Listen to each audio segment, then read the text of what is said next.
लोकसभा चुनाव 2024 का चुनावी बिगुल बज चुका है। इसी कड़ी में कांग्रेस पार्टी लगातार जन अभियान संपर्क शुरू कर चुकी है। इसी कड़ी में आज हमारे साथ बात करने के लिए कांग्रेसी नेता मौजूद हैं, जो कि लोकसभा लखनऊ से दावेदारी पेश करना चाहते हैं। उन्हीं से बात करेंगे और उनकी क्या नीतियां हैं, किन नीतियों पर आगे चुनाव लड़ेंगे। हमारे साथ बात करने के लिए राजेश मिश्रा राजन जी हैं। राजन जी, मैं जानना चाहूंगा कि जिस तरीके से आप लखनऊ में जो परिवर्तन की लहर कांग्रेस के कार्यकर्ताओं में देखने को मिल रही है, किस तरीके से आप देखते हैं, या क्या कमियां रह गई भाजपा में जिनको सुधारने के लिए कांग्रेस को यहाँ पे उम्मीदवार घोषित करना चाहिए? सबसे पहले तो मैं आपके दर्शकों को सादर नमस्कार। और उसके बाद जहाँ तक आपका प्रश्न है कि भारतीय जनता पार्टी के कार्यकाल से खासतौर से उत्तर प्रदेश हो चाहे देश हो, इनकी कथनी करनी में बहुत अंतर है। आप जैसा कि देख रहे होंगे कि उत्तर प्रदेश में जिस प्रकार से युवाओं के मन में जितना रोजगार को लेकर पीड़ा है, धर्म को लेकर के जिस प्रकार से धार्मिक लोगों को बहुत सारे इस तरह का शिकार किया जाता है, वो एक पीड़ा है। और आप लखनऊ के अपलिफ्टमेंट को लेकर के आप कंसर्न नहीं देखते हो यहाँ पर।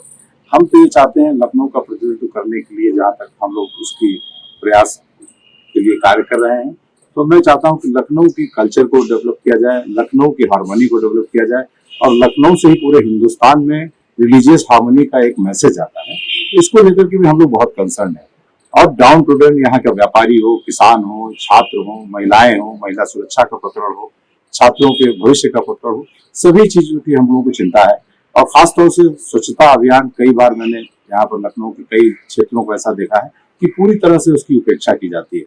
तो ये तमाम तरह के इस तरह के विषय लखनऊ में है और इस तरह के देखने को मिलते हैं, जिसके लिए हम लोग चाहते हैं कि लखनऊ का प्रतिनिधित्व अगर करने को मिले कांग्रेस को, तो निश्चित तौर से कांग्रेस में एक बार फिर नई ऊंचाइयों को, जिस प्रकार से स्वतंत्रता संग्राम के आंदोलन को लेकर के इन्होंने बहुत बड़ी लड़ाई लड़ी थी और तमाम चुनौतियों से निपटा था, इस बार फिर उसी तरह की चुनौतियां फिर सामने हैं। संवैधानिक संकट है, संवैधानिक संस्थाओं के संकट है, एरोगेंसी की पराकाष्ठा है। कोई भी कार्यकर्ता हो, सत्ता पक्ष का कार्यकर्ता हो या विपक्ष का कार्यकर्ता हो, दोनों ही उपेक्षित है। तो मैं चाहता हूं कि इस तरह की उपेक्षा से लोग बाहर निकले। राम मंदिर में जैसा आप देख रहे हैं, आए दिन वहाँ पे प्राण प्रतिष्ठा का आयोजन शुरू हो चुका है पिछली 16 तारीख से, तो इस तरीके का आप निर्माण कैसे देखते हैं? क्योंकि जहाँ तक बात की जाए तो आचार्य, जो कि हमारे शंकराचार्य के 4 मठ के जो आचार्य, वहाँ के लोग वो नहीं पहुँच पा रहे हैं। वो बता रहे कि तरीके से भी पूरा पूर्ण तरीके से मंदिर बनाया नहीं है। तो इस पर कांग्रेस क्या स्टैंड है? मंदिर में क्या जाना चाहिए आप लोगों को दर्शन करने के लिए? नहीं, देखिए, भगवान राम में कांग्रेस के पूरे परिवार की आस्था है, हिंदुस्तान की आस्था है, भारतीयों की आस्था है। भगवान राम हम हमारे सबके प्रिय हैं और उनका सम्मान हम लोग हमेशा से करते आए हैं और हमेशा उनका पूजन जो भी है करते आए हैं। लेकिन आज भगवान की प्रतिष्ठा से ज्यादा भगवान राम के आदर्शों पर चलने की जरूरत है। कथनी करने में इतना बड़ा अंतर है। यदि उनको हम लोग स्थापित करते हैं तो उसके बाद उनके आदर्शों को आखिर कौन चलेगा लेकर के? भगवान राम जिस तरह के आदर्शों पे चले हैं, त्याग, तपस्या और उपेक्षितों, वंचितों को लेकर के चले हैं पूरे जीवन भर, और जिन्होंने एक आदर्श नैतिकता का आदर्श प्रस्तुत किया है, वो सारी चुनौतियों आज हमारे समाज के सामने हैं। और खासतौर से वर्तमान सरकार उस सारी चुनौतियों पर खरा नहीं उतर रही है और पूरी तरह से आम जनमानस उससे पीड़ित है। तो मैं तो चाहता हूं कि भगवान राम की स्थापना और प्रतिष्ठा के साथ साथ उनके आदर्शों पर चलने की ज्यादा चुनौतियां हैं, जिसको चलने की जरूरत है। और कांग्रेस उसमें पूरी तरह रामराज को स्थापित करने के लिए चलती रहेगी और काम करती रहेगी और निश्चित तौर से इन चुनौतियों से निपटेगी।